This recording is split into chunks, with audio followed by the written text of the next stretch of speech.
Amazon delivers 2.5 billion products per year to its customers. That means almost 7 million of these kind of boxes going out every single day. Now, the cool part about that most people don't know, is that the majority of these products that get shipped out are from third-party sellers, not from Amazon. That means people like you, like me, like my students, Arya, Dana, Dusty, are sitting at home on their laptops profiting from this huge Amazon machine. Now, how are they doing it? Well, they're following the exact system that I'm gonna lay out for you step by step in this very video. I'm in the jungle. I'm in the Amazon. I'm in the jungle. I'm in the Amazon. My name is JT Franco, the no bullshit Amazon seller. Now, whether you've been thinking about selling on Amazon for a while or you just found out about it, this is going to be your last stop because I'm gonna give you everything that you need. Because back in 2017, I was in probably a similar spot to you. I was just trying to find out how the heck do you make money online, on Amazon? It all seemed so complex. So I wanna give you the video that I never had because let's face it, Amazon is the king of e-commerce, period. So if you've ever thought about quitting your job, leaving your 9 to 5 to make money online, this is where you need to be. And I know because I went through that. I worked a day job, 9 to 5, where I had to walk down the street and knock on doors selling a product. I remember just slaving away day after day, trying to get that next promotion, trying to get that next raise to, better my life. And I could never forget the day I was sitting in the conference room of the sales company. And the night before, I'd stayed up really late because my boss was teasing this promotion and I was staying up late to work with clients after hours to try and close some deals. And I was sitting in that conference room after a long night and I yawned. I yawned in the conference room. My boss, JT, get the F out of here. What are you doing? Go to my office. So I'm sitting in his office and I'm just dreading, watching the clock, waiting for him to come in. I'm thinking, I hope he doesn't, lower my hours. I hope he doesn't decrease my pay. I hope he doesn't demote me. I hope this, I hope that. And then he came in and he said, hey, we're gonna have to pass you up the promotion. You're obviously not taking this job very seriously. And that moment, when he passed me up for that promotion, that very moment is when I decided I was going to stop putting my hopes into someone else, hoping for something to happen, hoping for someone to give me a better break in life. And I decided, instead of hoping, I would take control. I would be the one that puts myself in a better position because I was working so hard for this guy, just making someone else rich and giving him all the control of my life, letting him control my salary, my hours, my hopes and dreams. And I had no more of it. So I decided that I would go out and make something for myself. No matter what videos I had to watch, how much information I had to purchase, who I had to look for, and what people I had to talk to, I was gonna make it happen. And I quit my job. I've been up all night thinking about this and I decided I'm gonna quit my job. And since that very moment, I've been able to do a lot of really cool things because I was never the type of person that was able to travel. I was never the type of person that would be walking on stages and getting awards. I was never the type of person that would be featured in articles by like Yahoo Finance. But most importantly, I was never the type of person that would have been able to help so many people achieve the same exact thing. In fact, I was the complete opposite. I was just a broke high school dropout with absolutely no future until I found Amazon FBA and I made that commitment to myself. So that is what I want to give you today. So if you're ready to get the roadmap of how this is done, how I've been able to do it, how I've been able to duplicate this success with a lot of other people that have gone through this, then get ready. Close your other tabs, stop looking at the recommended videos, focus and tune in because this video is going to be all you need if you actually are serious about starting a business on Amazon. Now, really quickly, before I tell you what you're about to learn, I did just get braces in my teeth, so I apologize in advance if I start sounding like Donald Duck, if I start spitting some food out at you, if I start whistling on some S's that I say. I am getting used to this and, I'm a little crazy. I decided, what better way to get used to these new braces than to sit in front of this camera for an hour and try to talk with them and make a fool of myself. So let's get into this, what you're gonna learn. Amazon FBA, selling on Amazon, is broken into 5 main steps. Product research, what to look for and what makes a good product. Manufacturing, how to take your product idea and get it created under your own brand. How to contact suppliers and how many units should you order. Shipping, how do you create your shipping plan? How do you get your products shipped safely across the world from China to American soil and into the Amazon warehouses? Listing creation, how to make a product listing on Amazon that is proven to sell your product to new customers. product launch. How to get your product to page 1 so Amazon customers can actually find it, see it, and buy it. So the first step, product research. This is where the money is made. You pick a bad product, you can do everything else right, and you're screwed. You pick a good product, you can do everything else wrong, and you still might make your money back. So you need to know how to actually pick a good product to sell, and this is where all your attention is gonna be focused on if you are a brand new Amazon seller. So first, I'm gonna tell you what actually makes a good product, and then I'm gonna go into the computer and show you how to find it. A lot of people just show you how to find a good product, but you don't actually know what you're looking for. That doesn't really help, right? It's like saying, go find a bubblegum yellow smacker fish, and I show you how to do it, but you don't even know what a bubblegum yellow smacker fish looks like. So what makes a good product? Now, a lot of people will base this off of simple criteria, right? It must have whatever, 300 sales a month. It must have less than 100 reviews. It must have this, it must have that. But when you put everything into a firm box, you miss out on a lot of the opportunities, because a lot of opportunities on Amazon are nuanced, right? There's a lot of give and take and understanding where the balance is. It all comes down to balance and knowing at the core of it, you just need to understand you need high demand and low competition. Now, the balance comes is what is high demand, what is considered low competition, because someone might launch a product. Let's say for example, I might launch a product that has only 3,000 searches a month for this product, and someone might say, that's very low demand. I only launch products that have 30,000 searches a month. But if the competition is still lower with my 3,000 search, product, then I still have a healthy balance of competition to demand.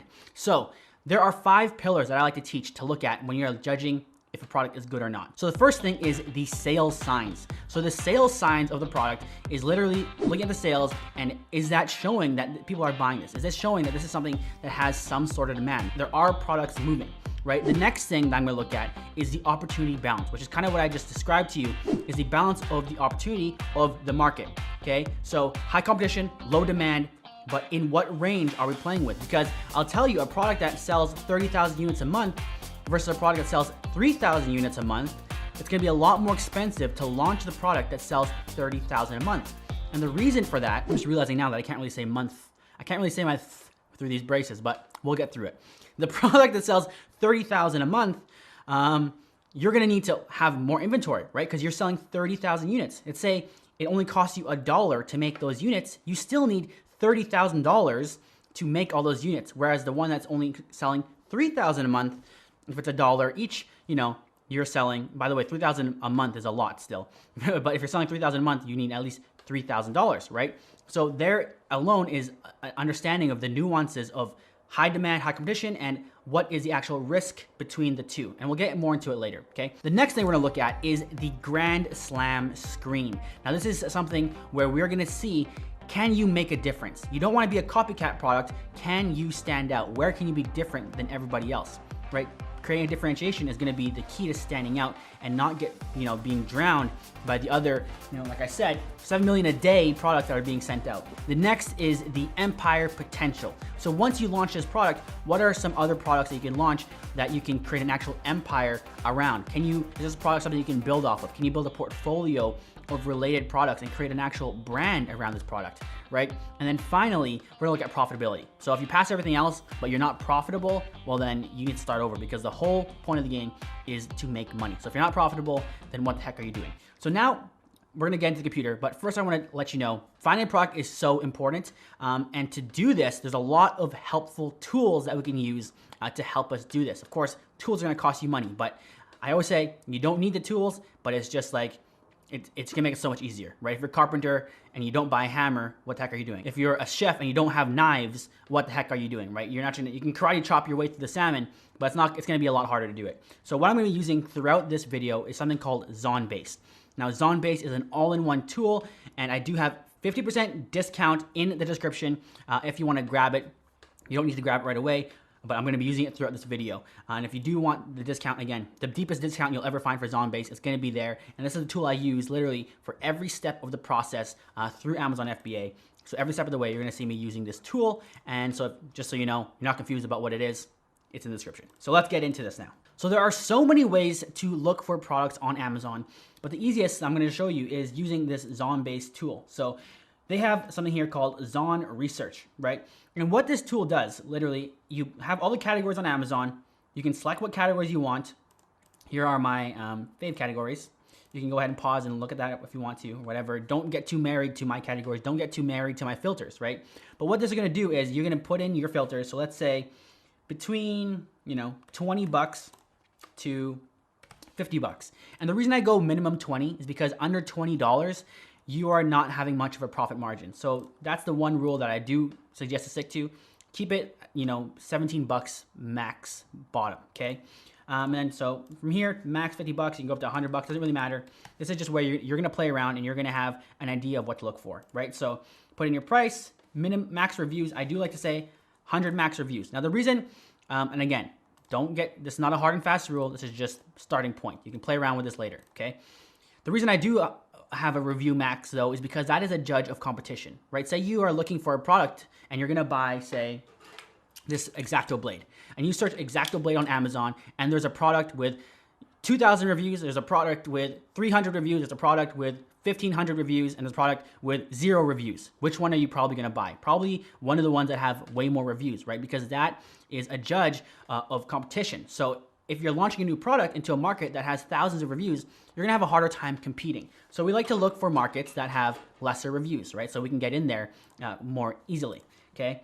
Monthly unit sales, we're not gonna touch that. We're gonna say monthly revenue though, max 15,000, and then minimum 3,000, okay? So we're gonna go ahead and press search. And what Zonbase is gonna do is they're gonna put these filters, pull from Amazon's database and show us all the products inside these categories within these filters that actually match this criteria from Amazon. So it pulled it up now.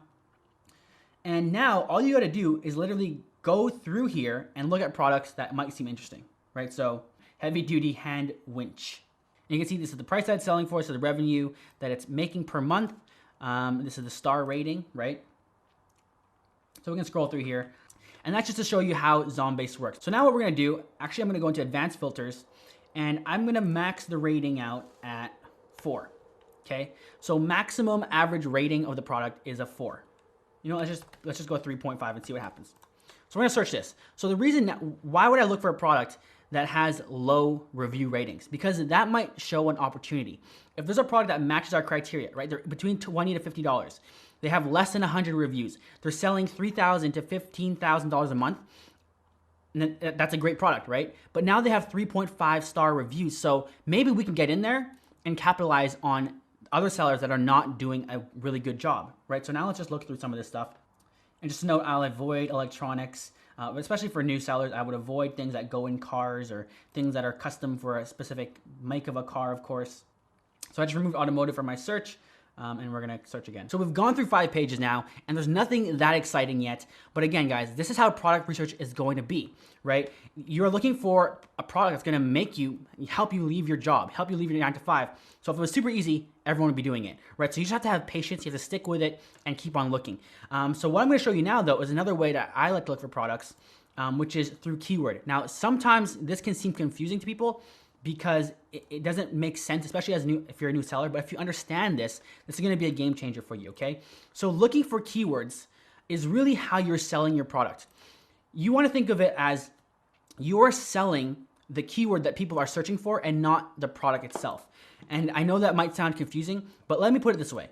Say you are looking for, if you're under products, you might see a rubber ducky, okay? You see a rubber ducky, and then you look at Amazon and say, hey, is this a good product to sell?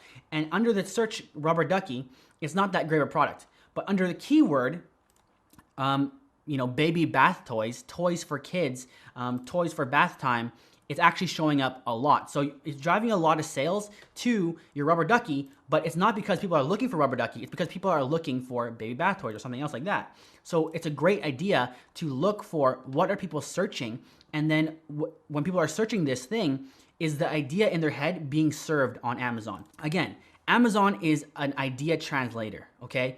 So I'm gonna stop and explain this to you because I think it's really important. And it's kind of beyond the scope of this video, but again, bear with me here, because if you get this, if you're serious about this, this is gonna, it's gonna be great for you. So when you have an idea and you wanna buy something on Amazon, you are really just trying to translate your idea in your head and seeing if Amazon has a product that can match that idea. So here's a perfect example, Sissy Bar. So when you are searching Sissy Bar, you have an idea of what's gonna come up on Amazon, and this comes up. But if I was searching for this, I had no idea that was a name. I would just call it motorcycle passenger seat, motorcycle backrest, passenger motorcycle attachment or something, right? So those are all different keywords that people can be searching to find the same product. So if you can find a keyword that people are actually searching a lot of that isn't being served properly on Amazon, you have just created and found a great opportunity, right? You have a lot of people searching for something, but it's not coming up. So if I search motorcycle, if I can spell motorcycle, passenger seat, see, totally different thing comes up. So if people were actually trying to get a Sissy Bar, but they're searching motorcycle passenger seat, then you can, fulfill this need on Amazon for what people are already looking for, what people are searching for. So using the keyword search is another great way to find opportunities. I hope I didn't lose you guys on that one, but if you're still here and you don't really get it, that's okay. Just bear with me, okay? So we're gonna go through here and look for some keywords. So let's look for keywords that have a monthly search volume of 20,000, have average reviews of 100, have an average price of $20, or minimum price of $20, and let's see what we come up with. Climbing rope, right? So this is the sponsored one, so you can see sponsored, sponsored, sponsored, sponsored. So we're not looking at those ones. So now we're gonna go here. This one has 343 reviews. It's a lot, right? 70, 24, and then all of these ones have really low reviews, pretty high star rating, but pretty low reviews, and these things are rope that are selling for like $100. So now that we found a product of interest, what we're gonna do, we're gonna click the Zonbase dropdown. Now this Zonbase dropdown is gonna show us the stats for all the products on this page. So you can see the reviews are really low. So 71, 101, there's only that one guy, that outlier up here. The revenue is from 27,000, 10,000, average revenue is about $6,000 a month. Now, I will show you that this BSR seems like it's going up, so I don't know maybe it's a seasonal thing that these are trending up, or for some reason everyone is just getting into climbing at this time. So the next thing you want to do is, because climbing rope, like I said, is not the only keyword that people are going to be searching. By the way, at this moment, this looks like a decent thing to look into, right? It's a pretty nice price point, 29 to 45 to like $100 for some of these. But what we want to do is make sure that there's other opportunities in the other keywords that people are searching for.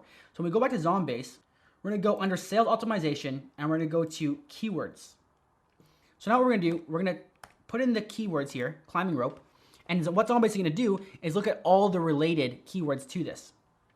So it doesn't seem like it's actually not really a seasonal thing. It's pretty steady on the Google Trends here. So what we would wanna do is look at the monthly searches for all of these, and we would actually then go in and look like rappelling rope.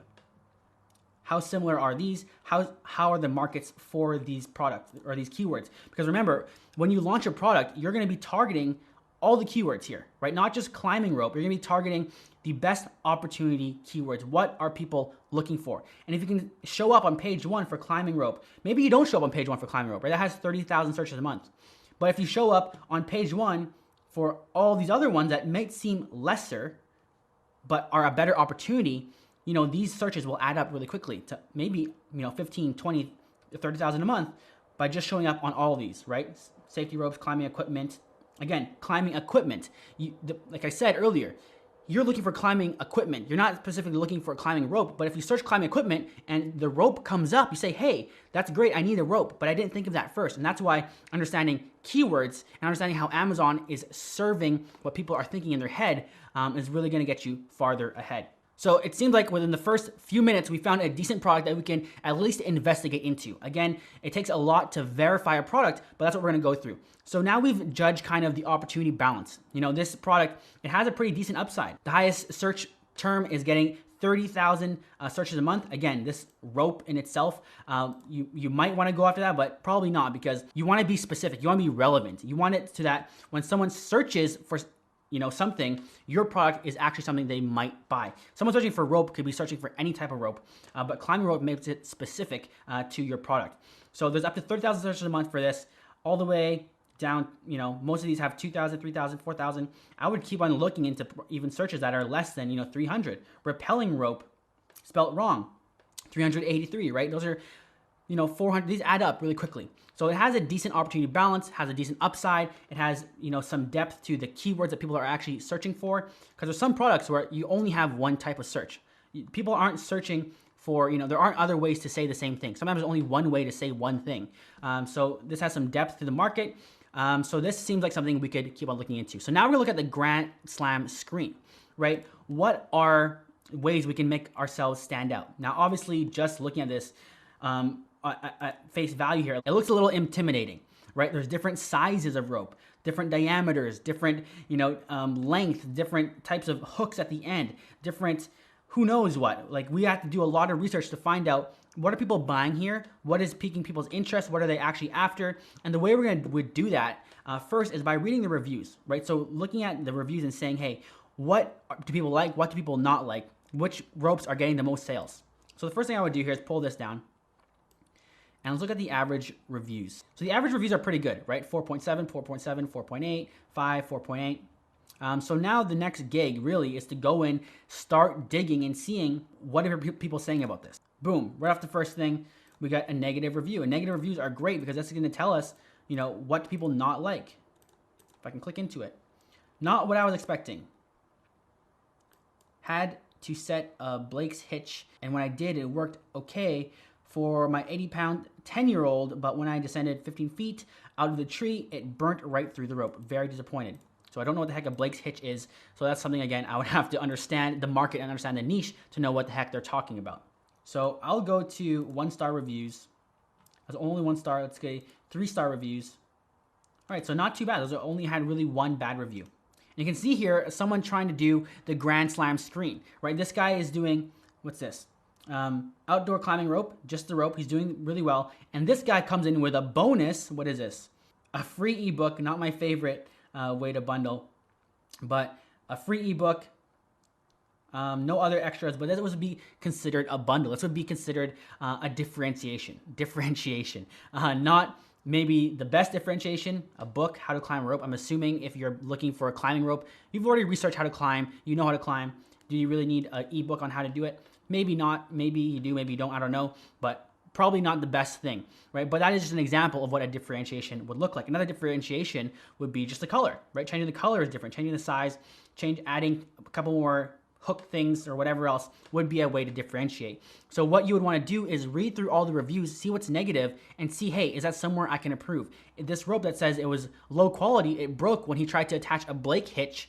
Maybe you can improve on that and be, you know, the one, advertise it as won't snap when you're using a Blake hitch or whatever the heck that is, right?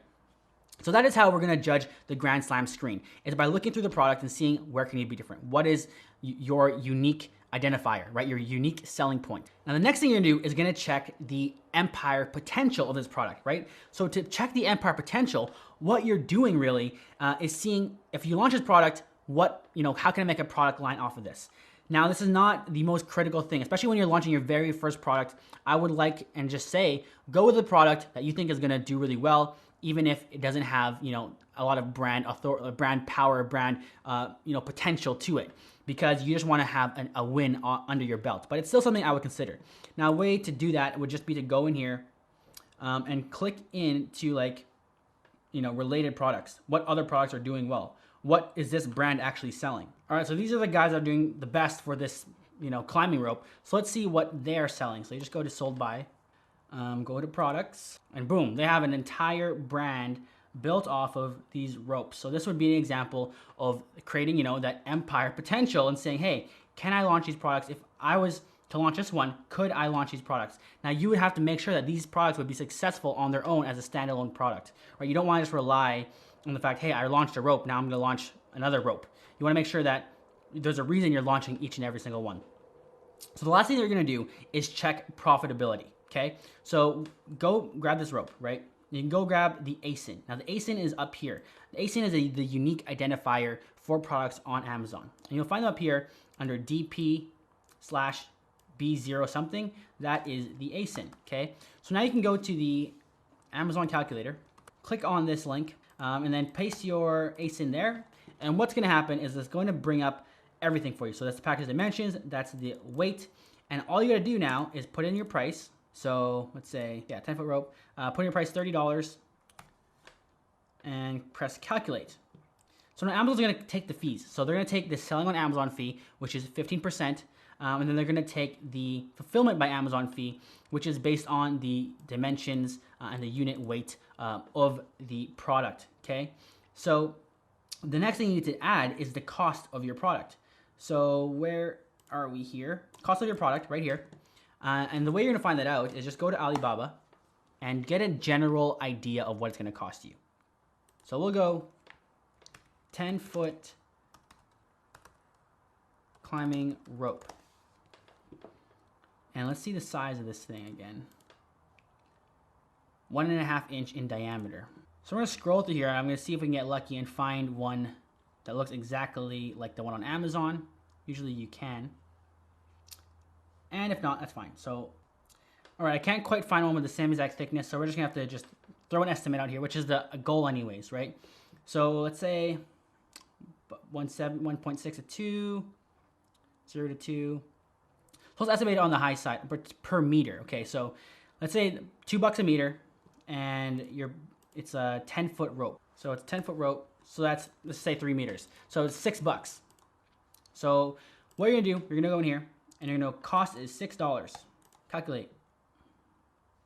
And you can see the profit margin is 32%, which is not very good. And we have not even added our shipping cost yet. So we wanna look for a profit margin that's about 50% for profitability. 45 to 50% is what you're shooting for when you're looking at your profit margin. So if we actually saw this product and we figured out those were, you know, I skimmed through this because I didn't want to dig that hard to find the exact rope. But if you go through these steps and you find out, hey, the profit margin is only 30%, I would scrap it and start again and look for a new product. Because you want to have healthy margins for your product to account for all the, you know, unexpected fees or things that come up, and just having the budget to launch your product and run ads. Again, you're going to be paying for advertising for your product. So just to recap what we did, we went to Zonbase, we looked for keywords that, you know, based on our filters.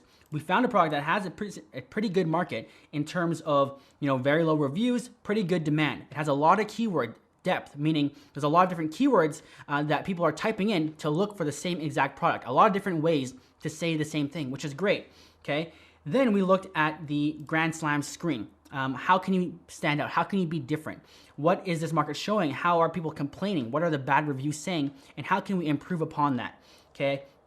Again, I glanced over that, but that's a very important thing to look at. And then we looked at the empire potential. If you launch this product, what other products could you launch that might, you know, build a brand around? Could you launch climbing gear? So not just ropes, right, but gear, the hooks, the shoes, everything. Can you launch maybe just a rope brand or whatever it may be? How can you actually create a brand around it? Again, not the most crucial thing for your first product, but still something to consider, okay? And then finally, profitability. Look at estimates, get a decent estimate based on Alibaba, and say, hey, could this be profitable for me to launch this product? If it is, then I'm gonna move forward into the next step, which is manufacturing. Now, before we get to the next section, I wanna show you something really cool by Zonbase, just really quickly, for those of you that don't know how to validate a product, because validating a product is the most important part, right? Like I said, if you get the product wrong, your whole thing could collapse. And everyone always asks me, JT, can you green light the product for me? Can you just show me what product to sell? Can you show me where the good products are? Well, Zonbase is the only software I've ever seen to do this. They have this really cool thing called Product Validator.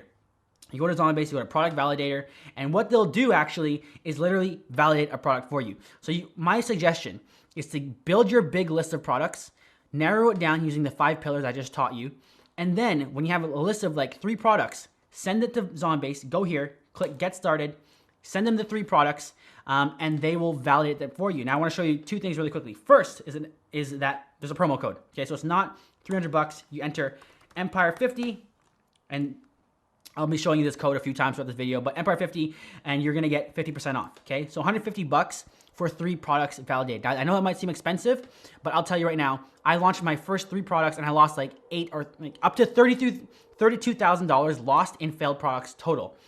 And I'll tell you right now, $150 to save $30,000 is a big savings, right? So next, I'm gonna show you what it actually looks like when you do this. So when you submit that, Zonbase is gonna send you this huge 7-page breakdown of whether the product is good or not, right? They're gonna give you literally the red light or the green light to say, hey, this is good, this is not good. And I'm not gonna take too much time on this, but basically they're gonna say yes, no, like they're gonna give you these comments, yes, no, yes, no, yes, no. And then at the end, they're gonna break down and elaborate why yes, why no. So you actually not only get a green light on the product, you understand why they did this. And this is not a machine software thing. This is actually a team. And I talked to the CEO, Lewis. I made sure, hey, is this a software or is this like algorithm or is this a team? He guaranteed me that this is a team of people, of experts that are actually looking at the products. They're gonna tell you what they think, whether it's good, whether it's bad, why it's bad, right? The whole breakdown here of why you should do it or you shouldn't do it. So that's gonna save you a whole lot of headache and a whole lot of heartbreak to know for sure, certain fact, that a product is going to sell or it's not going to sell. So the product validator is a great option by Zonbase. And now let's get on to the next section. All right, so look guys, the manufacturing process is pretty straightforward. You need to go take your product idea, what you found, what your differentiation is, what you want to create, and now look for a supplier on Alibaba. This is where we're sourcing from China. Now you can source from other places. There is Alibaba India, Vietnam, and other places like Thomas Net that you can source from in the US. But we're gonna focus primarily on China because they have the biggest infrastructure, they have the most suppliers, they have the most people to connect you with that can actually create a product for you. And it's also almost every situation gonna be cheaper to go from China. So that's what we're gonna do, okay? So now the supplier situation, all you're gonna do, search 10-foot climbing rope or climbing rope, whatever it is. Now, what you need to understand is that what Alibaba really is at the core of it is not a sales marketplace the same way Amazon is, even though it looks like it is. What Alibaba really is think of it like a supplier phone book. It's like the yellow pages for suppliers. So instead of just looking for products, what you're really looking for are suppliers. Because even if your product isn't listed on Alibaba, there are suppliers that can get it created, okay? And this is something that you're gonna face, especially if you're selling unique products or something with a unique, differentiation. You're gonna have a hard time finding suppliers to sell that or have posted or listed the exact same thing. For the most part, that's a good thing because that means you're onto something, you're onto a good differentiation. So we're looking for ropes. And what I'm gonna go now is instead of searching by product, I'm gonna search by suppliers. And what I'm actually gonna do is I would just click favorite to all of these guys. So favorite, and I got a 302 error, favorite. Great, so I'm getting errors right here. But what I would do is I'd favorite all of these suppliers, right? I'd go page, favorite, favorite, favorite, favorite. Am I like zoomed out? It's like really small. There we go, I am zoomed out. So favorite, favorite, favorite, favorite, favorite. And oh look, looks like exactly the rope that we're looking for. Perfect, so look at that, that's a winner. So favorite, and what's gonna happen now once you favorite that, is you're gonna go into your account. Okay, my Alibaba is being really glitchy, guys. But basically you go to my Alibaba, you go to my favorites. So what you're gonna do now is when you're in your favorites under suppliers tab, and then obviously you can see I use these, so every tab here is a different product that I'm looking for. So what you're gonna do now is go to the tab, right? Select all, and then you're gonna go ahead and click contact supplier. So I'm not gonna actually do that obviously, but you can see here that for this product, 73 suppliers, I select all and I message them all at once. So I'm not clicking contact supplier, send a message, contact supplier, send a message. That takes a million years, right? So you just go add them all your favorites and go select all, send a message. And the message usually is gonna be pretty straightforward. But what I like to do is create something called an RFQ, a request for quote. So I'll pull up one here. So basically an RFQ is something I make in Google Sheets. Now a request for quote is just a document that's requesting a quote for a supplier. Now the nice thing about this is it's a document, you can just send it out in the message, attach it as a doc, and you're basically done. So you have date, requested by, your name, email, your email, WhatsApp. So I like to add a WhatsApp because it's a lot easier to talk to suppliers on WhatsApp instead of talking to them on Alibaba. So I like to add a WhatsApp, general name of product. So this would be 10-foot climbing rope, right? Quantity requested. Now here you can put, I have here, it says 250 or MOQ. So I want only 250 to order units, right? But sometimes if you just put a really low order quantity, they won't look at it. So I put 250 or whatever the MOQ is. Usually the MOQ, by the way, MOQ stands for minimum order quantity. So suppliers will have a minimum they want you to order. Otherwise, it's not worth their time to produce the product for you, right? So that I'll put the MOQ there, and then if we can get into the talks, we can negotiate it down. General description. So this is when you just describe what the product is, right? 1.5 diameter rope, 10 feet long for climbing, and whatever differentiation you want to put there. Or actually, differentiation would come under modifications. Modifications is when you put, more durable when you use a Blake hitch or whatever the hell you're doing, right? Put all the modifications you want in here. Color, product dimensions, requested material. So if you have a specific material you want to use, twine or yarn or whatever the heck you make your rope out of, something you actually obviously would want to research, right? Nylon or whatever. Packaging specifications, it's pretty simple, just what you want it in, a cardboard box or a poly bag. This means what you want your package, right? That's you're actually going to put your product in. This is what you want it to, where you're going to talk about this. So this would be a cardboard box with design printed on top, or it could be just a bag, right? It's just a rope. You can put it in a plastic bag with a sticker, with a barcode sticker, which we'll explain later. And then I'll put similar links. So I'll put links to the actual competitor that I'm trying to, model after. So I go to Amazon, put an Amazon link in here, and you make this document. It takes you literally a couple minutes to make this document. And what now you can do is when you're here under message all suppliers, right? Alibaba's not working. But when you're under contact supplier and you're messaging them all, you just say, hey, I'm looking for a product as specified in the attached document.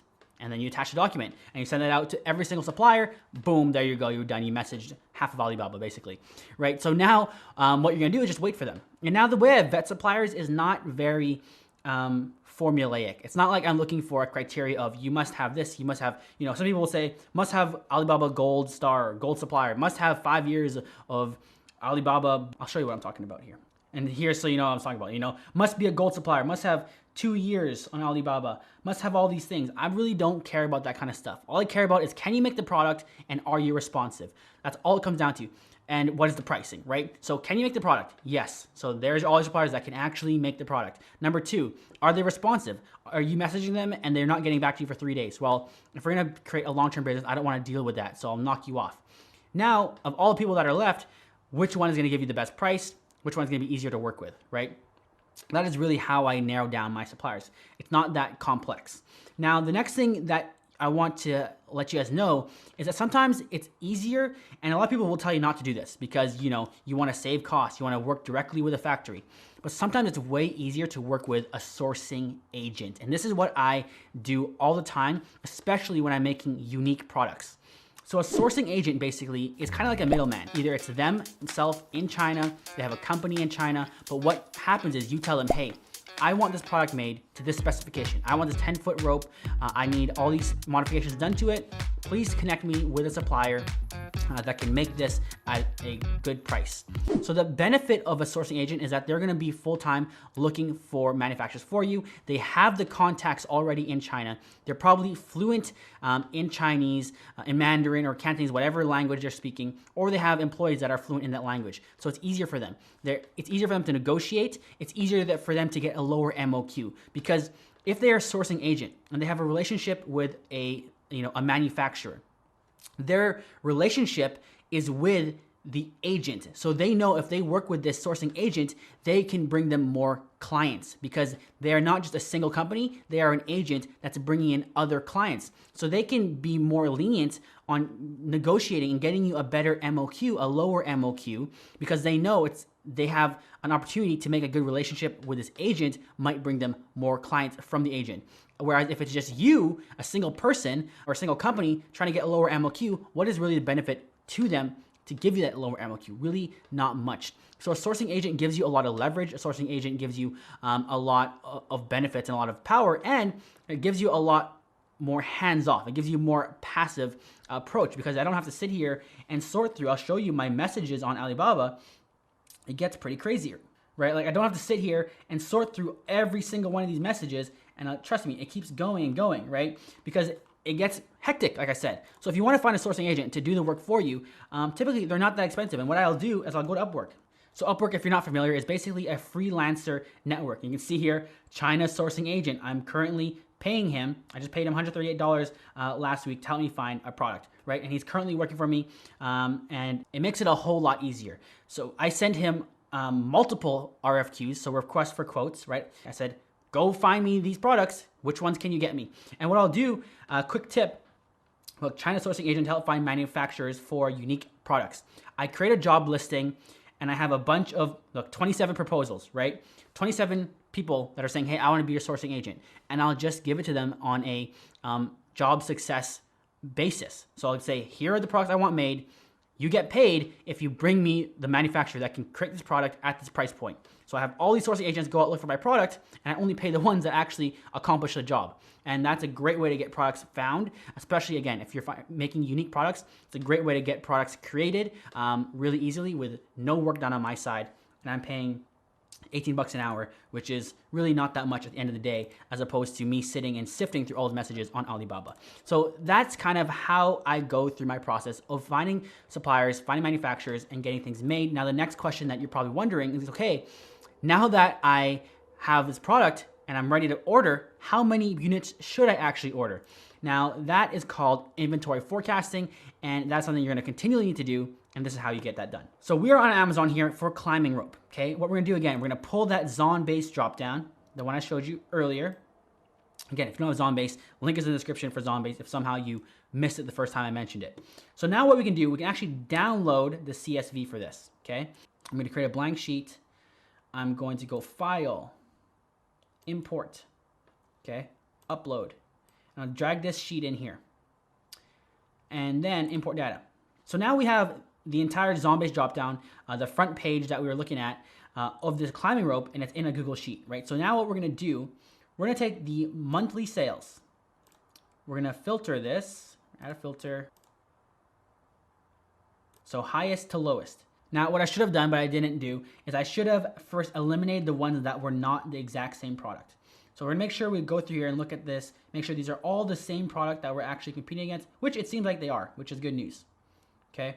But if they weren't, I would click this button and I would eliminate them from the list. So that when we go into the Google Sheet, the Excel sheet, we don't have a bunch of random products, they're all related products, right? So you just, again, click this thing and they would be removed from the list. But they're all seem similar. So what we're gonna do, we're going to go ahead and take the average here. So we highlighted them all, right? So now we have the average. So the average is 175, okay? 175. And this is sales per month. So let's say we're gonna assume we're gonna do average. So we assume we're gonna sell 170 units per month of this product. So what does that mean? That means that we need at least 175 units in stock for an entire month, okay, to sell. So now the next thing we need to know is the lead time. So the lead time is something you're gonna discuss and find out with your manufacturer. That means how long is it gonna take from the moment I place an order to the moment it has arrived in Amazon. So let's say your lead time is 20 days. So the next thing you need to break down is with 175 sales a month, how much is that per day? So you go that divided by 30, right? So you're selling about 5.8 units. So let's just say you're selling 6 units a day. So now that you know you're selling 6 units a day, you need to find out, okay, what is your daily units times your lead time? So 6 units, I don't know the math on that. 120. Yes, I believe that is 120. Yes, I'm not very good at math. So you need 120 units in inventory to order your next shipment, okay? So let me break this down again if that was a little confusing. You know it takes you 20 days to get your product from China to Amazon. If you're selling 6 units a day, that means in 20 days, you will sell 120 units. So you need at least 120 units on hand before you order, or when you order your next shipment, right? Because if you have less than 120 units, so you have 100 units, in 20 days, you'll run out of stock because you're selling 6 a day and you don't want to run out of stock. So you want to account for at least, 120 as your lead time. So 120 in stock means I need to order now. So now that you know that, you can account for how many months on hand you want to have. So I like to say I have at least 2 to 3 months on hand, depending on what you can afford. So you want 175 sales a month. So you want 2 months on hand. So you're gonna say that's 350, right? Please tell me that math is right. Yes, 350, that's 2 months of sales. And now you can add your lead time amount, which is 120, right? So that would be 470. 470, right? So that means 470 units means you're selling 6 units a day. You sell for 2 months, and then when you have 120 units left, you reorder your next amount because you have a 20-day lead time. So that is how you're gonna know, okay, I wanna sell, have this many months on hand, I wanna have 2 months of sales, and until I order my next inventory, because again, once you order your next inventory, you're going to need to pay for that, right? So you wanna use this as well for your budget calculation.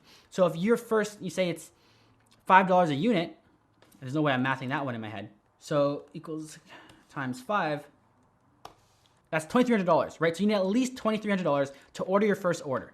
And then of course, when you start making sales, Amazon doesn't pay you for at least 2 weeks. So you need to know this, that, hey, I have $2,300 to order my first order, but do I have enough money to order my second order, which I'm going to need to order in 2 months, right? So you need to know that your inventory forecasting is not just for your first order, but you need to keep in mind the budget for your upcoming order. So hopefully that makes sense. I mean, I tried to keep that as simple as I could. I know I stumbled on it a little bit, but how many units are you gonna sell a month? How many is that per day? What is your lead time? And that's how many units you need on hand before you order your next shipment. So now calculate how many months you want on hand before you need to order your next shipment, depending on your lead time, okay? And then does that work in with your budget? So that is all you need to know about the manufacturing process. You go to Alibaba. If you want to do it yourself, go add everybody as a favorite. Remember, Alibaba is a directory of manufacturers. It is not a marketplace. So if your product's not there, someone can make it, okay? Now go through Alibaba, add them all as favorite, create your RFQ, your request for quote on a Google Sheet, send them that document. It makes it a whole lot easier for you. Then go through your messaging, do it yourself, or you can go find a sourcing agent on Upwork to do all the work for you. And again, you can pay them on a job success basis. So have a bunch of sourcing agents go out, pay the ones that actually get you the results you want. And then use the zone-based dropdown to export the front page to estimate how many sales you can get. And that's how you're gonna estimate how many units you can sell per month, so you can estimate your first order and then work that in with your budget. And that is how you manufacture a product.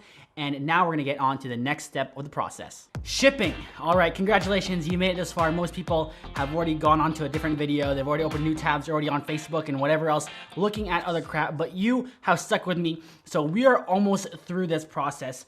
At this point, you found a product, you're getting it created, you're getting it manufactured, you found a supplier to do this for you.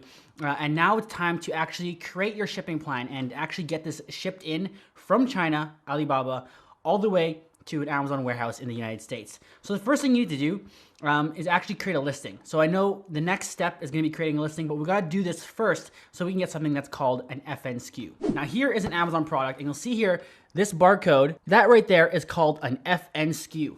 Now, to create an FN SKU, you need to first buy a UPC code. So a UPC code is just a regular barcode, then you enter it into Amazon, and then Amazon creates a unique Amazon FN SKU for you. So you need that to send that to your supplier in China so they can put that FN SKU on your product before they send it out. So to get that, we need to first create our listing. So now we're gonna go into Amazon here. So we signed into our Amazon account, and there's a product here. I can't show this to you right now, but in the future, I will show you this product. This is a case study that I'm actually doing. So anyways, you're in here. What we did is we went to inventory, manage inventory, and then we ended up on this page. Okay, so now from here, what you wanna do is create a new listing. All right, so what you're gonna do, you're gonna go to click add a product, and you're not gonna actually use this. You're gonna click this here. I'm adding a product not sold on Amazon, okay? So this is where you're gonna create a brand new listing for your product. So what you can do now is just search the product. So climbing rope, outdoor recreation product, and a good idea to go to the product here and reference it, right? So if you go down, see it says number 4 in climbing rope, click on climbing rope, and it'll show you the progression here. So it actually is just rope here, but it's under climbing, so they call it climbing rope. So climbing, rope, cords and webbing, rope, rope. So this is the one, right? Not stools, not utility cord, but rope. So you can select the category. Make sure you select the right one because it is important. So now what we're gonna do is you're gonna need your UPC code. So this is where you get this is where you put the UPC code under product ID. So we're gonna select UPC, and don't worry, you did not miss anything. We did not get the UPC code yet. So what I like to go to is a place called Speedy Barcodes. So you can go to speedybarcodes.com. I'm not an affiliate for this or anything. I just use them. When you're here, what you gotta do, just buy your barcodes, right? So it's like, I'll buy 10 of them right now for 15 bucks. Click buy, right? Check out. All right, so I just placed my order. I bought 15 barcodes, right? Click here. We're gonna grab the first one here. And we're gonna go back into Amazon and put that in there. So there's your product ID to UPC code. Now there is people will tell you about getting a GS1 barcode and all those things. These are GS1 barcodes. They're just not GS1 barcodes that are assigned to your name. If you don't know what the heck I'm talking about, don't worry about it. Speedy Barcodes is the way to go. I've never had any issues with them, okay? So now what we're gonna do, we're gonna make, this is just the ghost of our listing. So we're not gonna try that hard to make this right now. We're just gonna put in, regular information. So climbing rope. This obviously, our title will look different once we actually launch the product. So manufacturer is yourself. So JT's Rope Factory, same here. And the part number, you can just make that up for yourself. Rope 10. So that's just for your own reference. Save and finish. Oh, no, can't save and finish. You gotta hit these little exclamation marks. So your price. So again, just put it whatever. We can change it all later, right? Condition, very important that your condition is brand new and Amazon will ship. So this is where we are doing Amazon FBA, fulfillment by Amazon. You're letting them do it for you. So stick to Amazon will ship. Then we're gonna go to description. Key product features, this is your bullet points, right? So you're, when you go to an Amazon listing, and you see this here, these bullet points, those are your key product features. So again, you don't really have to do anything, but we'll put something great for climbing, okay? Just so we can save and finish. So once we save and finish the listing, oh, great, yeah, that's right. So this is a new thing that's happening. If you're creating a new brand on Amazon, you're gonna have to, it's gonna tell you you're gonna need to get brand registry, but you don't have to do that. You can just contact them.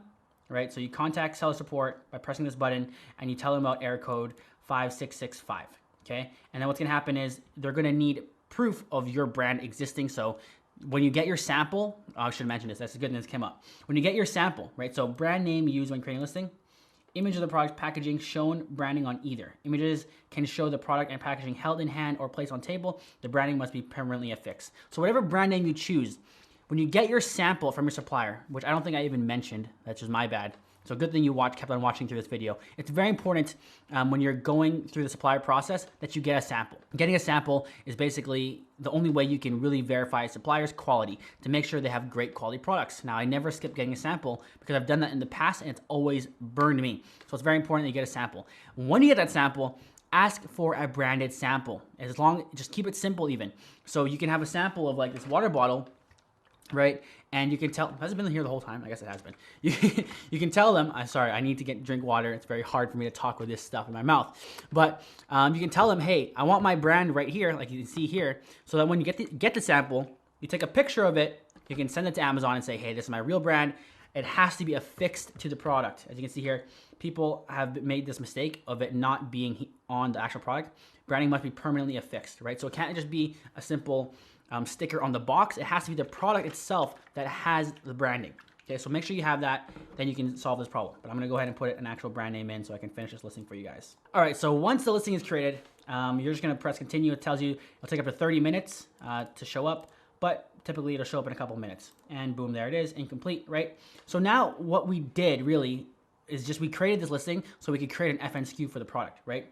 So now we're gonna click on the little box here, come down here, and we're gonna go to print item labels. All right, so not showing up, so we're gonna wait a couple minutes and let this populate properly. So once that's done, you can click on this again and go print item labels.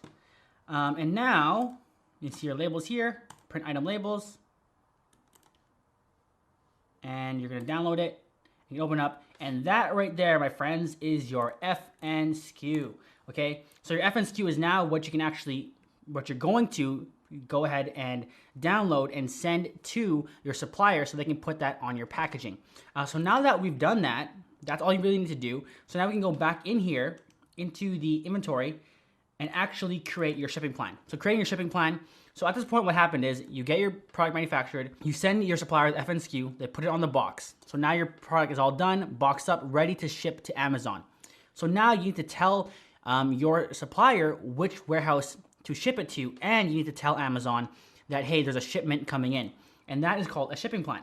So you're gonna go back to send and replenish inventory, and let's go ahead and walk through this. So your ship from address is gonna be exactly where it's shipping from. So if you're shipping directly from the Chinese manufacturer directly to Amazon, then the ship from address will be the address in China. However, if you are using a freight forwarder and you are shipping first to the United States, and then from the United States, your freight forwarder is gonna store it in their warehouse and then ship to Amazon, then the ship from address would be the freight forwarder's warehousing address. So just figure that out first, what you want to do. And I guess at this point, we'll discuss really quickly shipping by air versus shipping by sea. So I always like to suggest that for your first order, especially if your MOQ is less than 1,000, right? You're ordering less than 1,000 units. I always suggest go by air first. And the reason for that is that when you go by air first, it's going to be quicker, right? So air shipping is quicker but more expensive. Sea shipping is cheaper but longer. Really, you're not saving much money on sea shipping unless you're in the thousands of units. So if you're placing your first order, you want to be in as quick as possible to prove your idea, right? So if you're going to order 500 units, you want to prove that your idea or your product is actually going to sell. Just get it in as quick as possible, even if you're going to, cut your profit margins or even like be break even for your first order. If you know that on the first order it's selling, then you can order a bigger unit or a bigger order for your second order from C. It'll be longer, you can plan for it, and then it'll be cheaper. I always suggest doing it that way just because it's a lot easier than ordering by C, your first order of 500 units, maybe saving a couple $100, but it takes an extra 30 to 60 days to arrive to Amazon. It's really not worth it at the end of the day. So I just say ship by air first, unless for whatever reason, your first product is like super heavy and it just makes no sense to ship by air. You lose money shipping by air, then obviously don't do that.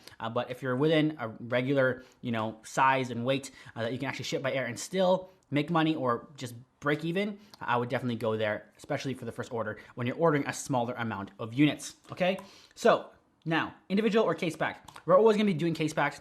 Individual means random items in a box, so like a phone, a blade, and whatever else, all in one box.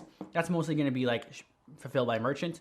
For our case, we're always putting all of our things in the same products, the same rope in boxes. Okay, so now we're going to go ahead and press continue. So now what you need to do is know your dimensions of your box and how much it weighs, right? So I'm just gonna make something up here. So make sure you're actually getting this from the supplier before you create this, so you know exactly what it is. This is units per case. So let's say we're ordering 500 units. We'll say it's 100 units per case, and there's 5 cases, right? So that's 500 units. Oh, right. So right now there is an inventory or a limit on how much you can send in. So if you're a brand new seller, you can only probably send in 200 units. So we're gonna put 2 cases here, and that should work. I'm gonna have to redo this. Okay, so we're sending in 200 units. And again, by the time you watch this video, this inventory limit might not be in effect anymore. So just make the shipping plan and you'll find out. And if you are, by the way, I'm gonna touch on this briefly because that did come up. If you are hitting a limit on your inventory that you can send in, so you can only send in 200 units, right? But your manufacturer says you must order, your MOQ is 500. So you have to order 500 units, but Amazon only lets you send in 200. What do? At this point, sorry, again, my mouth. At this point, you can use something called a 3PL service. So a third-party logistics service. Now, this is something similar to what Amazon does. It's a warehousing service. So you can send in 500 units to a warehouse in the States, and they can store it for you. And then from that warehouse, you send in 200 units to Amazon. And then as you sell, that warehouse you can send another 200 units, you can send another 200 units or another 100 units from the warehouse in Amazon. So instead of China to Amazon, because there's a limit, you can go 500 units to 3PL service and then 200 units from the 3PL service to Amazon. So you have 300 units left at the 3PL warehouse, you have 200 units in Amazon, and you match the 500 MOQ from your supplier. So that's what people are doing right now. Again, at this point, whenever you watch this video, there might no longer be a 200 unit limit, but if there is, then that's how we're solving that issue, okay? So now we're gonna go ahead and move along. So who preps merchant? So we are prepping this. And by prep, that basically means proper packaging on the box, FNSKU on the box, things like that, things that we are covering and knowing how to do, so we don't have to pay Amazon to do it. So you're gonna click this button, choose category, no prep needed, choose, and then you're gonna go ahead and continue. Prep cost will be $0 because you're doing it yourself, right? At this point, they're giving you the chance to, again, print your FNSKU, but we already did that. So now we're gonna go ahead and continue. So now we're gonna review your shipment, right? So 1 SKU, 2 cases, 200 units total. And this is where they're giving you the address. So you're shipping to Stockton, California. So this is what you're gonna actually send to your supplier or whoever is sending, either your freight forwarder, your supplier, or the 3PL service that you use. They're gonna send it to this Amazon warehouse. So right here, you can actually name this, and I would name it. I would go something like, so rope 200 units, and then you go approve and continue. So here you go, shipment name, rope 200. This is your shipment ID, this is your SKU, cases, and you're shipping there. So let's go work on the shipment. So now what's gonna happen is you're gonna have to go through this, and by the way, now you have the actual address, right? So ship to SMF3, and this is the address, Stockton. That's gonna be one of the Amazon warehouses. And then when you send it into that warehouse, they're gonna distribute it to the other warehouses, right? So now we're gonna go ahead and select small parcel delivery. I'm shipping individual boxes. You're not gonna be doing less than truckload unless you're doing pallet shipping, which you're not gonna be doing probably for your first order, because that's like large amounts, right? If you are shipping from the United States, so if your ship from was a United States address because you used a freight forwarder or because you used a 3PL third-party logistics service, then you would be able to use Amazon's preferred partner carrier system, which is a lot cheaper. But because we're shipping directly from China, we can't do that. So you're gonna choose you're gonna pick one of these dependent on what you discussed with your supplier or what you've discussed with your freight forwarder. So discuss this with your supplier, what they're gonna use, and then select the appropriate thing here. So I'll just leave that like that. So now, everything in one box, right? Shipment, packaging, everything's gonna be in one box. Oh no, sorry. That is not correct. There is multiple boxes because we said there's gonna be 100 units in each box, right? So number of boxes, 2. Units per configuration, 100. Box weight, I gotta make something up here. It's 10 pounds. Box dimensions. Sure. Okay, obviously that's not accurate. You're gonna wanna make sure you get that accurate when you're actually doing this. Confirm. Shipping labels. So now you have a shipping label, and what I'm gonna show you here, so I'll just say plain paper, sure. You're gonna ship it on this date. So now, and by the way, you wanna make sure this is accurate, so don't put in a date that's not accurate to the date you're actually gonna ship it, okay? So make sure you discuss this with your supplier, or whoever's shipping, your freight forwarder, once this before you do this. But now you can go ahead and press print box labels, right? And what's gonna happen is you're gonna get I'll just do it. So now you have these labels, and this label here is gonna go on the actual box. So you need to now send this to your supplier, or you send this to your freight forwarder so they can put this on the boxes. Something like this, right? So they're gonna put something like this. These are what's gonna go onto the box. And these shipping labels are exact so that Amazon can sort them at their warehouse. So you have to make sure you get the right one for the right product, okay? So you're gonna send this to them. You have your shipment name here, and you're gonna have to send this to your supplier. So at this point, you print the box labels and you're done. So you're gonna click complete shipment, but I'm actually not gonna complete the shipment because obviously it's not a real shipment, so I'm gonna go ahead and delete this. So that's all there is to it, guys. So once you've done that, you've created your FNSKU, you send it to the supplier. And once you've done that, you're basically done. So you bought your UPC code, and that UPC code turned into an FNSKU. You send that FNSKU to your supplier, and they put that on your box. Now they put all your products, your units, inside bigger boxes, obviously way bigger than this. They put 100 of these in a box. You created your shipment plan, and now you gave them the address that they need to ship to, and then you're gonna print the shipping label, which they're gonna put on the 2 boxes with your units. Then they're gonna send those units directly to Amazon, or you're gonna send it to through your freight forwarder to the freight forwarder's warehouse, or if you have an inventory limit that you need to work around, you can send it to a 3PL. Or lastly, if you live in the States you can send it to your own your own house, right? So if you have a 500 unit limit, or sorry, a 200 unit limit, but you need to order 500 units, you can, and you live, you have space in your garage, you can send 500 units to your house, and then from your house, send them to Amazon. I can't personally do that because I live in Canada and I sell on Amazon.com, so I have to send it to an Amazon warehouse. So it'll be way more expensive anyways to send it to my own house. But if you have, the benefit of living in the United States and having a lot of space for 500 units or 5 boxes of 100 units, whatever it may be, then you can send it to your own house. Probably save a little bit of money doing that. So that is basically it for shipping. We figured out how to create your shipping plan. We figured out how to get your FSQ. We figured out Air versus Sea, what you should do for your first order, and how to actually get it all done and send it to your supplier. So now you're ready for the next step. All right, congratulations. So now you have a product that's being shipped to Amazon. You're basically an Amazon seller. Now all you need to do is start to sell this product. This is the butter on top. That's a weird expression. Butter on top of what? Butter on top of your pancakes. That makes sense. You're buttering your syrup because you did the hard work. You put in the research to make sure this is a product that's actually going to sell. Now you just need to make sure you do the work to be able to actually sell it.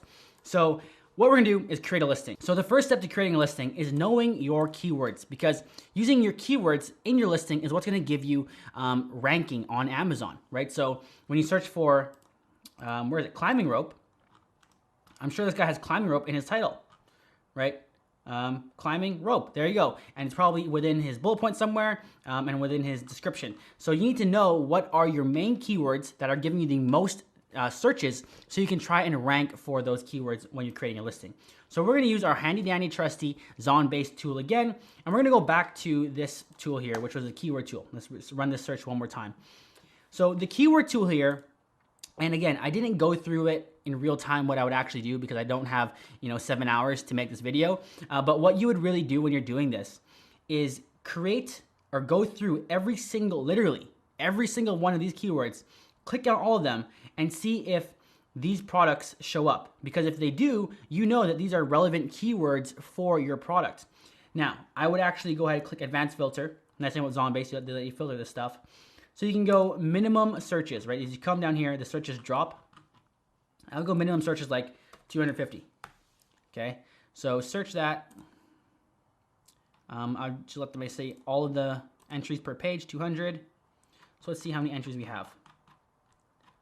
Well, let's actually sort it as well. Okay, so we sorted it now by monthly searches. And you can see here, we have quite a lot of words to look at and go through, right? So now what I would do, again, like I said, is make a list, go through all of these ones that have a lot of search, some of them that have less competition, right? Let's just see, survival rope, probably not the thing. Fire escape, probably not the thing. You want to be looking at small rope, nope. Gym ropes strength. Military rope, right? So you want to be looking at all these keywords that people are searching for to find your product. So once you've done that, and I'll just give an example here because I don't have time to do this, I'm going to go ahead and export this sheet. If I can find the button right here, export. And again, you're going to have a sheet, and we're going to go back to Google Sheets here. We're going to create a blank one. All right, so we've imported the data. So now what you want to do is find like your top 10 phrase keywords. So by phrases, what I mean is words that are actually a phrase. So tree climbing gear. That's not just one word. Those are 3 words, right? That's a phrase. Climbing rope. It's a 2-word phrase. Climbing, I'm not even pretend I can say that word. Whatever the heck that is. Climbing harness, right? So these are obviously not relevant. So you want to find your top 3 to 10 relevant keywords or phrase keywords, okay? And what I would do, I would make a list here on the side. So you put your 10 phrases here. And then for the rest of these that aren't keywords or that aren't phrases, imagining again that these are all relevant. Okay, so you take all these and you're gonna go to the Seller App Duplicate Keyword Remover. So just Google that, Seller App Duplicate Keywords, and click on the first link, remove duplicate keywords. So now what you're gonna do, you're gonna paste all of these keywords in here, okay? And now, 1 word phrase per line, remove duplicates, and there you go. So that should be done, right? So they took all these phrases, all these words, and they now condense them into just the main ones that show up. You also remove common words like of the or whatever, and we can see the word frequency count. So climbing shows up 43 times in here, right? Tree shows up 5 times, duty shows up 3 times, rope shows up 8 times. So this is how we're gonna take this now.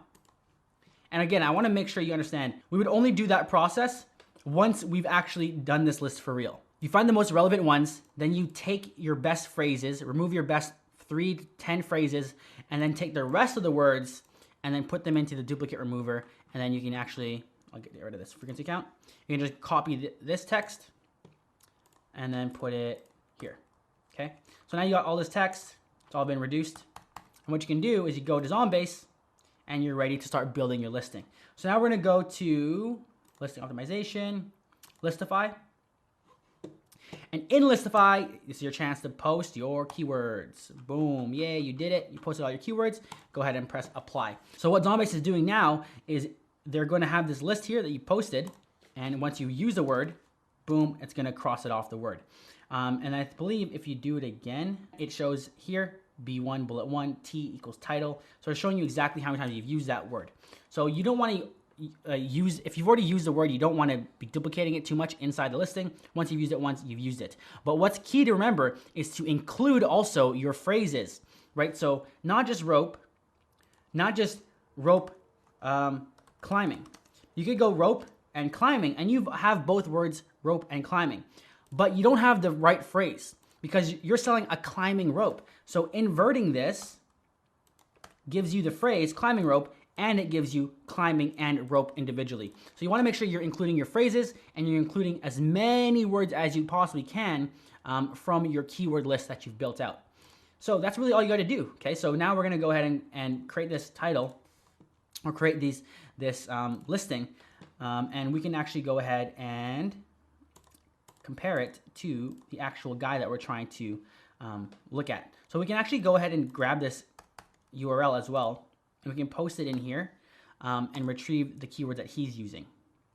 So these are the biggest keywords for this guy's listing, and then it puts his title and his bullet points here for you to actually compare with as you're building your listing.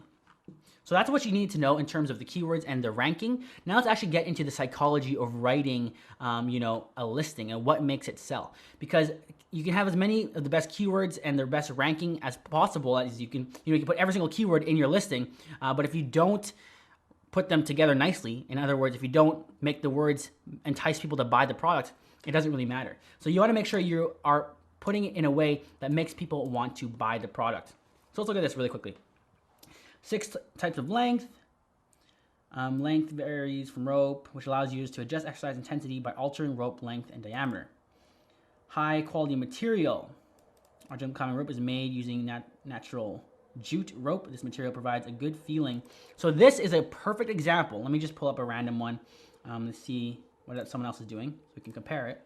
There you go. So here's a perfect example of a great listing versus, or a terrible listing versus a great listing. So here what this person is doing is just material hemp, right? Diameter 1.5 inch.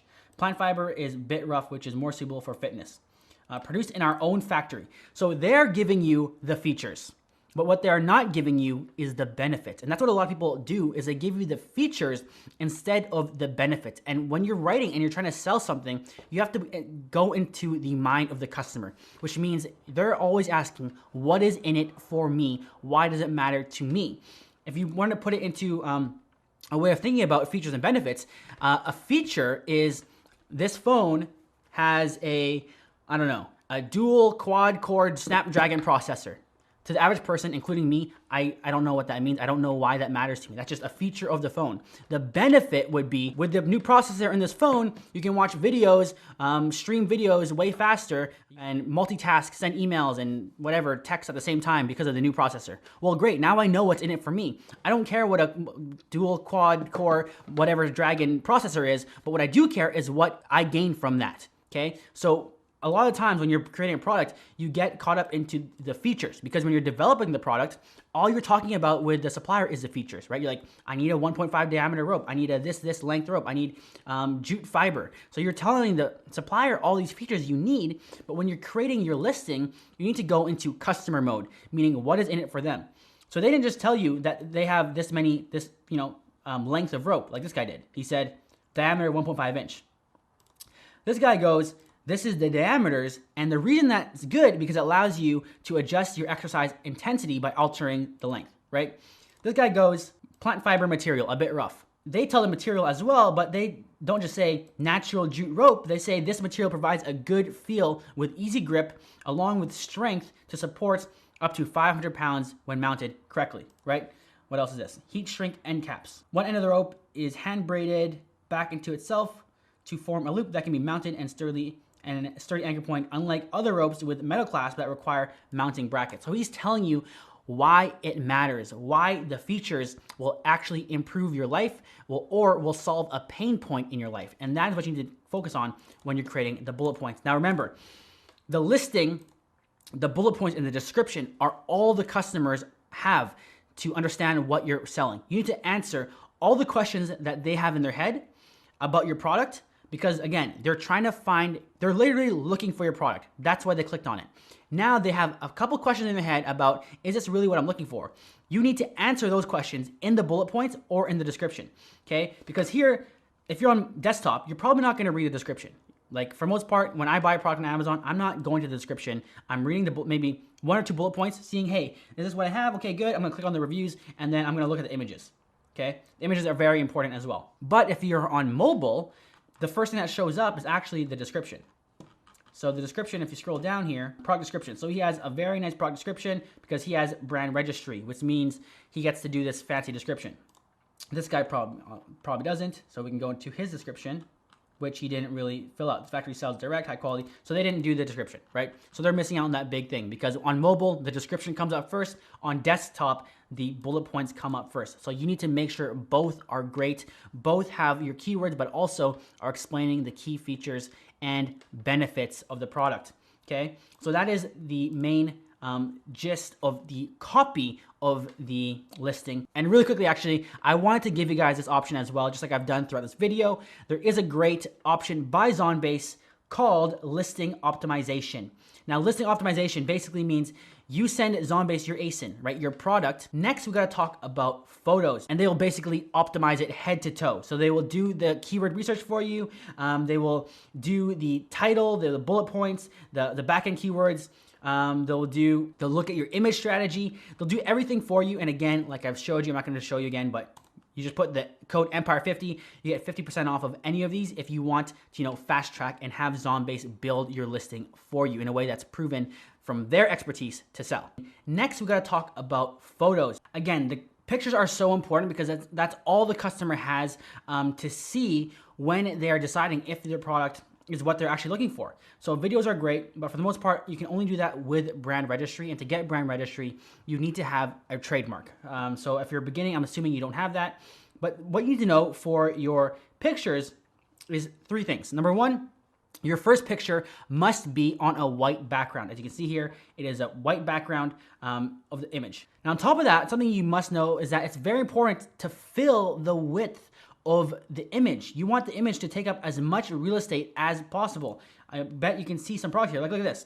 He has all this white space and he's showing his product like this, right? What this guy did really smart is not just, tying it up, the rope like this, but tying it up in this way to fill up a lot of horizontal and vertical space for the image. The next thing you need to know is that after the first white image, you can have backgrounds on your image. So I like to have infographics. So infographics are not like these. Okay, they don't have any. Infographics are like images. Let's see if I can find one actually. Here, these are infographics. Images with a little bit of text that explain things about the product, right? Feel safe at all times. I don't know about that. Most reliable. I would not put most reliable or best. That can get you in trouble on Amazon. Having a claim like that, it could get you in trouble. Here, best for rock climbing, fire rescue, what you can use the product for, right? What else? Yeah, something like this, us versus other brands. We have this, they have that, right? So infographics are great. They went a little hardcore on the infographics. What I also like is lifestyle photos. So white background, pick up as much space as possible. Infographics, edited images that have text, right? Make sure they look really clean like this and not ugly, okay? And number 2 is lifestyle images. So lifestyle images, where's our main guy? Did I click away from him already? Lifestyle images are just simple pictures of people using the product in the intended use, in the intended place, and speaking to your target demographic. Obviously, these are speaking to people that have a gym, have a home gym, have a gym of their own, or gym owners, or people that are athletic. So they have it in a gym setting, right? So let people envision themselves using the product. Let people, feel what it would look like to use this product based on an image of other people using it. Okay, so lifestyle photos are very important because they let your product be seen in the way it's supposed to be used, which is very helpful for the customer when deciding, hey, is this the right thing for me? I'm trying to, is this really the type of rope I need for my gym? He just has it measured. I don't know if this is for, gyms or for boats. But then you see this picture, oh yeah, this is for climbing, for sure. There people are climbing it. That makes it easier for the customer, makes it easier for you to make a sale. So those are the main things that I want you to know about images. Now the next thing you're probably wondering is, well, how the heck do I take these images? Where do I hire these athletes to climb my rope, right? How do I create these infographics? I don't know anything about Photoshop. Like I can't do this on Microsoft Paint, right? So the first way to do it is do it yourself. So you take your phone, take a picture, and then you upload it. The crappy part about that, it probably won't turn out that nice, right? So the next thing is you can have someone on Fiverr do it. So I'll let you know, I did photos myself at the beginning. I didn't use my phone. I did use a camera, fancy camera that I'm talking to right now. And it turned out okay. I'm not a great photo editor, so I wasn't able to really edit out the background really nicely, or I wasn't able to do the lighting and the coloring properly. So the next thing you can do is go to Fiverr or Upwork to get this done. Now, these are great solutions, but I feel like it's for the cheaper guys on Fiverr and Upwork. They're kind of crappy, not that greatest job, really crappy Photoshop. And by the way, don't, when you do lifestyle photos, if you're gonna Photoshop it, make sure it looks clean, because nothing worse than having a really awkward Photoshop look. It just makes it look cheap and tacky. So either get someone in real life to use the product. If it's just a product like a kitchen product, put it in your own kitchen, put it in your fridge, whatever it is. Try to get it as realistic as possible. And then back to the Upwork and Fiverr thing. Sorry, I'm bouncing around here. But on Fiverr, the cheaper it looks crappy, the better ones are really, really expensive. So that's kind of tough. The next thing you can do is hire a local photographer to do a photo shoot for you.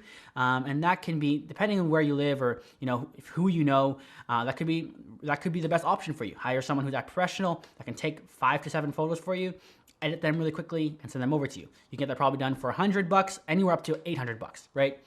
And then finally, I'm gonna give you probably the best option for everybody in the middle ground. And this is Zonbase's thing called Photo Enhancer. And I've really never seen any other software that does this, which makes Zonbase really unique in this way. Because there's other places that will charge you, they're Amazon photo people, and they're gonna charge you $800, period, to do your listing images. What Zonbase does is a cool mix of in the middle. You take the pictures yourself. So you take the pictures, use your phone, click, click, click, got the pictures done. You send them to Zonbase, and then Zonbase does the work for you. So you have this map, right? And you send them this picture, and they will give you the lifestyle photos. They'll give you the photo of it in use, right, on the wall. They'll give you a photo of it on a table. So just from this picture, they created all these images, right? You send a picture of this wheel, and they create all these images, right? So there's a picture of the people, a picture of the wheel. They put the Photoshop them together. They send them back to you. This is just a picture of the screen. And that's another thing I didn't know, is that when you have pictures that have glare like this, like a screen, I had product that was plastic and had a lot of light glare, that's almost impossible. It is impossible actually to get a clean picture. So what you need is 3D rendering, and that is very expensive, right? So you need to find someone who can do 3D rendering, and actually Zonbase will do that all for you, right? So 3D rendering, they'll do your images, they'll do everything for you. So I think it's the best middle ground. You take the pictures yourself, you send them to Zonbase. Zonbase gives you the infographics, they give you the lifestyle photos, and it's great for everybody. Okay, they'll even cut the picture out of the background, put it on a white background for you, and it all costs $397 for 5 photos. But again, link in the description, or use the code right here. It's hard to see this though, so look closer. Have a promo code, little question mark. Click that. You go Empire 50, redeem, and you get 50% off. So if you use the code Empire50 anywhere on Zonbase, you will get 50% off. So that'd be for one photo, that'd be $100. For 5 photos, that'd be $200. For this one, it'd be whatever half of that is. Okay, so 50% off on all, not just on this listing photo enhancer, but all Zonbase things is 50% off with the code Empire50. Okay, so if you want great photos done halfway in the middle, and again, super cheap, right? $200, $190 to get all your photos done, and you're ready to go. So that is all you need to know about creating a listing that is built to sell, using the keywords, finding the keywords, putting them in the listing, making sure you have actual sales-driven copy that's showing the features and the benefits, not just the features, and then having great images as well. So now you're ready for the last part of this process. Congratulations, you're ready to launch your product. All right, guys, you did it. We're here. We're at the home stretch. Your product is ready to go. It's now at Amazon, and now you just need to get it out there. You need people to see the product. So what we're gonna do now is set up our first automatic PPC campaign. And PPC stands for pay per click, which means you're paying Amazon to generate, to put your product out there in front of people as a sponsored ad, and you pay when someone clicks on it. So what you're gonna do, you're gonna click on, actually you're gonna go right to advertising. So go to advertising, in Seller Central, click on Campaign Manager. In Campaign Manager, you're gonna click Create Campaign. So once you click on Create Campaign, you're gonna be brought to this page. So from here, you're gonna click Sponsored Products. You're not doing a sponsored brand, you're not doing sponsored display, you're doing sponsored products. So click Continue, and here you go. Here's your campaign name. You can name it whatever you want. Maybe you call it Rope Auto 1, okay? No portfolio, because it's your first campaign, you're not gonna have a portfolio set up. So your start date, you're gonna put start date as the day that you're starting, which is whatever day you want, the day you're making it, the day after, whatever you want. End date, I just leave it open, because I'll just usually just end it. If if the ad's not performing, I'll come in, I'll end it whenever I want to. I don't wanna set a solid end date, unless this is some kind of seasonal campaign for Prime Day, for maybe Christmas, that I'm just gonna set an end date for. Typically I won't though. So next is your daily budget. So your daily budget is 100% up to you, up to what you want to spend, how much you can afford to spend, and what makes sense for you. But remember, the goal is automatic campaign is to start generating and getting data, right? Start getting and seeing impressions, start seeing cost per click. So you want to get as much data as possible for your product. So to do that, it's good to come out aggressively, was what I suggest. So typically, you'll see most campaigns with budgets over $30 run throughout the day. So I'll just put my daily budget at $50, okay? And we are, again, doing automatic targeting, which means Amazon is going to target the keywords and everything for you, whereas with manual targeting, you get to choose which keywords you want to do, and it's a lot more in-depth, but that's not what we're doing right now, okay? We're just setting up our first auto campaign. So next, we're going to the campaign bidding strategy. So there's dynamic bids down only, dynamic bids up and down, and there's fixed bids. So dynamic bids basically means that Amazon will adjust your bid based on if they think it's more likely to convert a sale.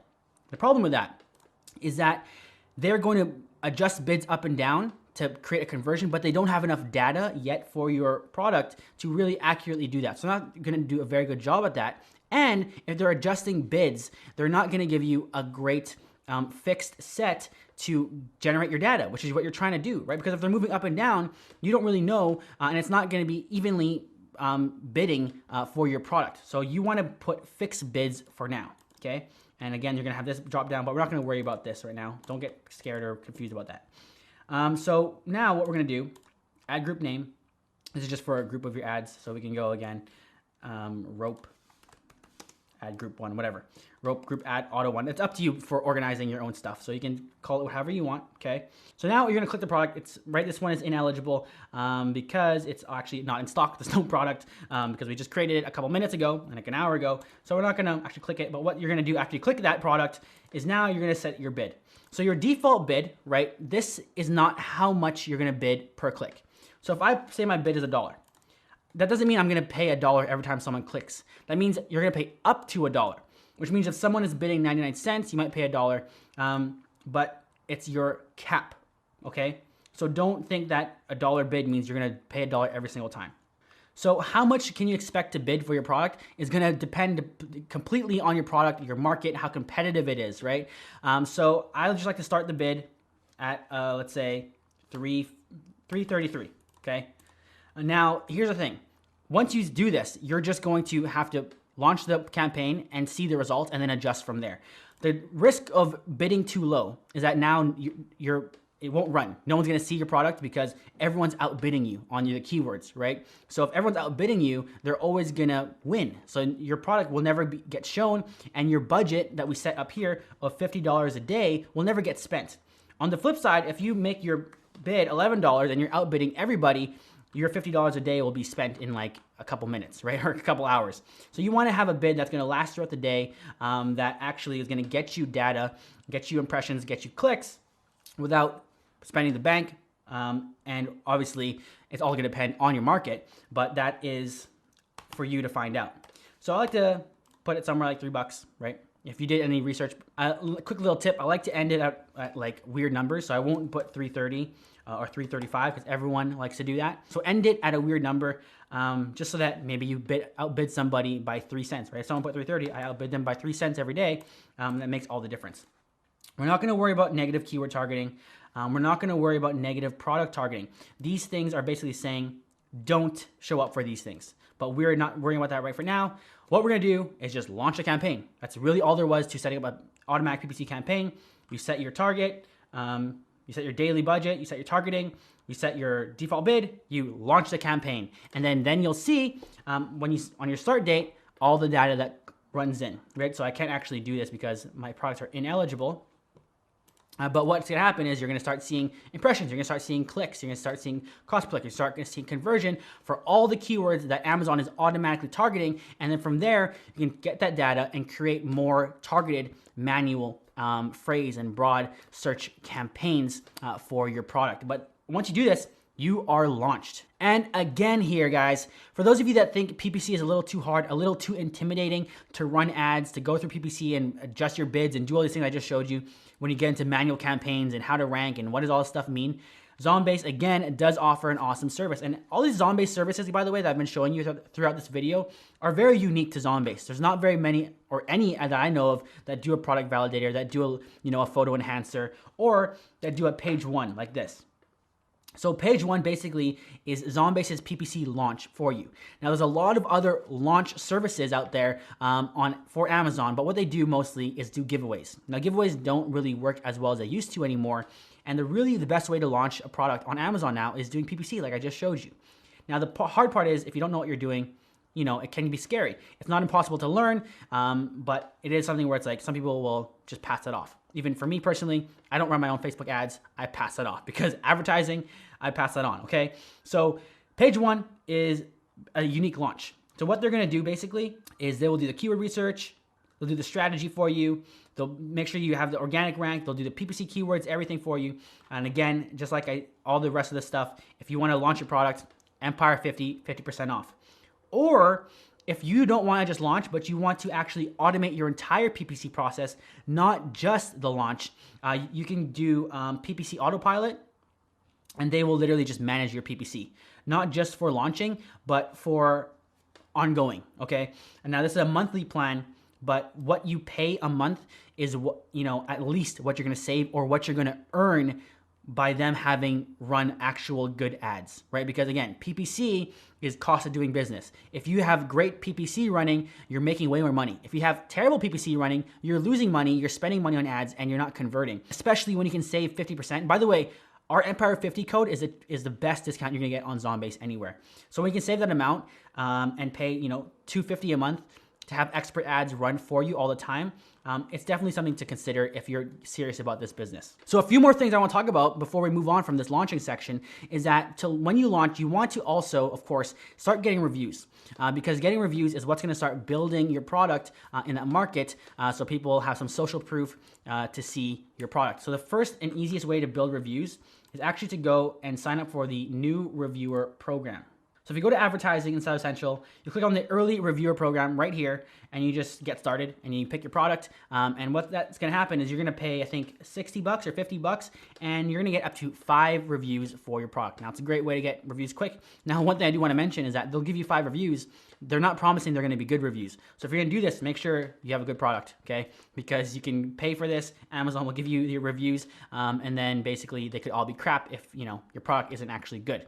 So that's the quickest and easiest way to get reviews quick. And then basically from there, you are 100% completely launched and you are now selling products on Amazon and making money. Congratulations, you got through this whole thing. You stuck with it with me, as you bared with me, with my braces as I tried to give this information to you guys. Hopefully you took some value from this. Now, of course, this is just the skeleton of what Amazon FBA is. This is just the outline so you could get an understanding of following the steps, kind of seeing how it's done. But, of course, there's a lot more depth to this. There's a lot more involved. And if you want to find out a little bit more, what you can do, you can join my mastermind.